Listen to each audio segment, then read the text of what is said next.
Detection of crime branch police station Rajkot શહેર ખાતે ગત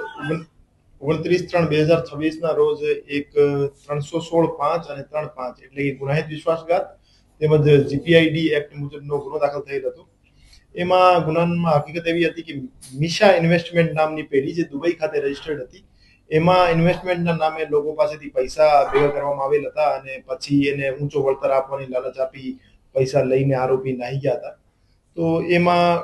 અમારા પાસે જે ભોગ બનનાર આવ્યા એને 1,74,93,000 રૂપિયા એ પેઢીમાં ઇન્વેસ્ટ કર્યા હતા અને એની બદલામાં એને 26 લાખ વળતર આપ્યો હતો અને પછી આરોપીઓએ પોતાનો ફોન બંધ કરીને ભાગી ગયા હતા. તો એમાં કુલ 4 આરોપી છે. એ પૈકી અરવિંદભાઈ લાલજીભાઈ ખૂંટ અને ગોરાંગ મનસુખભાઈ ખૂંટ નામના 2 આરોપી જે છે એને ઇકોનોમિક ઓફેન્સ વિંગના પીએસઆઈ શ્રી દ્વારા એની ધરપકડ કરવામાં આવેલ છે અને હાલમાં એ આરોપી પોલીસ રિમાન્ડમાં છે અને 3 દિવસના એના કસ્ટડી મેળવવામાં આવેલ છે અને આ સિવાય જે 2 નાસ્તા પડતા આરોપી છે એને પકડવા માટેની તજવીજ અત્યારે ચાલુ છે.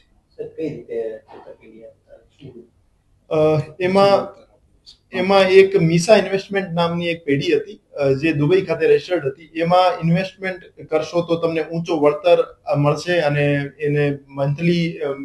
ઊંચા વળતરની લાલચ આપી લોકો પાસેથી પૈસા મેળવવામાં આવેલ હતા અને પછી એમને અમુક સમય સુધી વળતર આપી પછી આખો મૂડી અને વળતર આપ્યા વગર માણસો એના પૈસા લઈને નાહી ગયા હતા. હજુ સુધીની જે તપાસ છે એમાં 15 જેવા બીજા માણસોના નામ અમારા પાસે આવેલા છે જે એના પાસેથી પૈસા મેળવવામાં આવેલ હતા. હું તમામ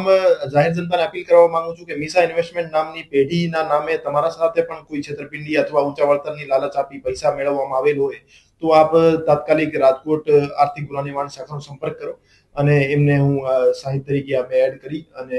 એના આરોપીઓ વિરુદ્ધ કડક કાર્યવાહી કરીશું.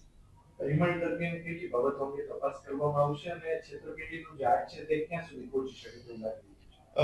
રિમાન્ડ દરમિયાન એક તો જે 2 બીજા આરોપી છે સાગર અને જ્યોત્સના એના લોકેશન બાબતે અને એની જે એમઓ છે એ બાબતે વિસ્તારપૂર્વક પૂછપરછ કરવામાં આવશે. આ સિવાય એ પૈસા જે છે માણસો પાસેથી લઈને એને ક્યાં ઇન્વેસ્ટ કર્યા છે અને કઈ પ્રોપર્ટીઝ એને પોતે લઈ લીધી છે, એ પ્રોપર્ટીઝ ટાંચમાં કેવી રીતે લઈ શકાય, એ તમામ બાબતો બાબતે અમે ઊંડાણપૂર્વક તપાસ કરીશું અને હજુ સુધીનો જે આંકડો છે છેતરપિંડીનો જે 1,74,00,000 જેવું છે અને બીજા માણસો અમારી પાસે ભોગ બનનાર આવશે તો એ આંકડો વધુ થવાની શક્યતા છે.